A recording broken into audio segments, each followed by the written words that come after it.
Hello, welcome again to my class. Today we're going to look at balancing chemical equations. I have made a previous video on balancing chemical equations. If you've not checked that out, you need to go and look at it first. In this video, I'm going to show you a technique that is going to be used for balancing chemical equations like this one that some students find it difficult. So we start off by looking at the number of elements present. So you can see we have carbon, hydrogen, and oxygen. And also on the product side, we have carbon, hydrogen, and oxygen. So the number of carbon in the reactant side is 3, while on the product side, the number of carbon is only 1. The number of hydrogens on the reactant side right here is 7 plus 1, which is an 8, while the number of hydrogen present on the product side here is 2. The number of oxygen is a 1 plus 2, which is giving a total of 3. This one I'm going to write it as 1 plus 2, which is going to be giving us 3. Then on the product side, the number of oxygen is going to be 1, 2 plus 1. So it is a 2 plus 1, giving us a total of 3. So as you can see, that is how we have our equation. But the equation is not yet balanced because the carbons and the hydrogens are not the same number. So the technique that we're going to use, again, just like we did in a previous video, we are going to start off with carbon. If you have 3 carbons here and only 1 here, we need to add a number before CO2 to make the total number to be 3. So that number is 3. So when you add a 3 there, it changes the number of carbons here now to be 3. However, it also changes the number of oxygen because now 3 times 2 is a 6 plus 1, which gives us a total number for oxygen now to be a 6 plus 1, which is 7. Then the next thing we look at is the hydrogen.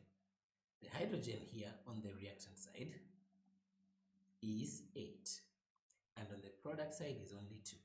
So we need to add a number before H2O to make the total number of hydrogens 8.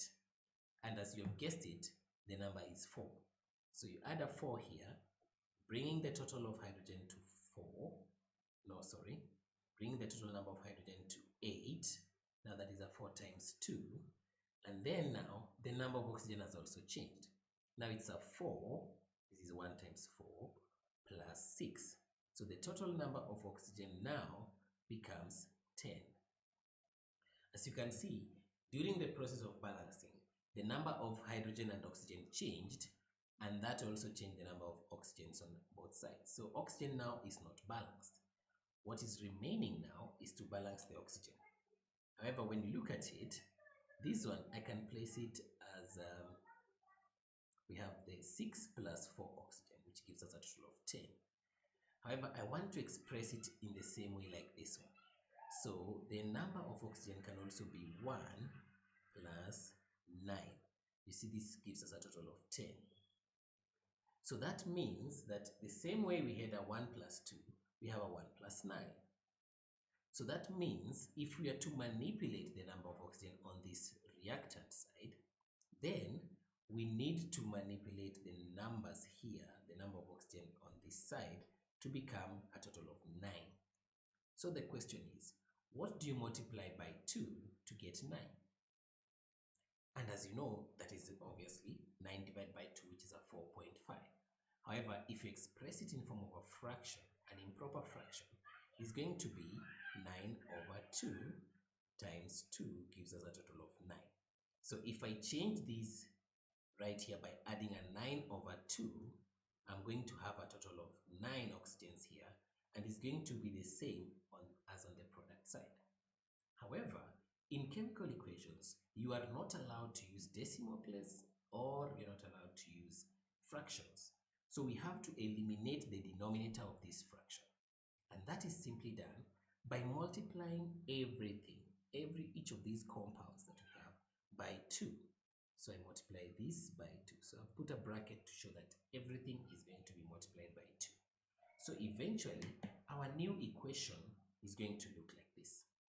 So we shall have a 2 C3 H7OH plus, now if you take a 9 over 2 times 2, it's going to give you 9 O2.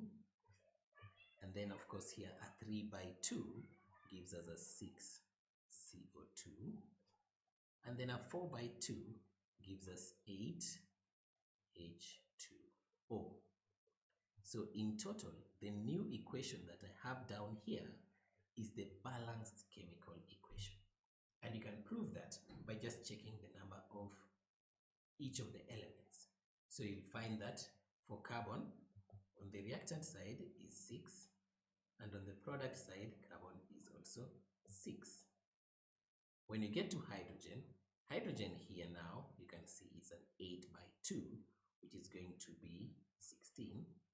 And hydrogen on this other side is also an 8 by 2, which is 16.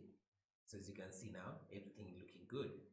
Now let's look for the oxygen, because this is the one that gave us a lot of trouble balancing. So oxygen now, on this side, we have 2 plus 18, which gives us 20. And on this side, we have a 6 by 2, which is a 12, plus 8, which gives us also 20. And therefore, the equation is balanced. Everybody goes home happy, and we'll say that the equation is well balanced. Now, this tactic can be used whenever you're having oxygen separately on its own, like this, because you can easily manipulate it and just add to the other one that is on the compound. See you next time. Thank you so much for watching. Subscribe. Don't forget to like the video.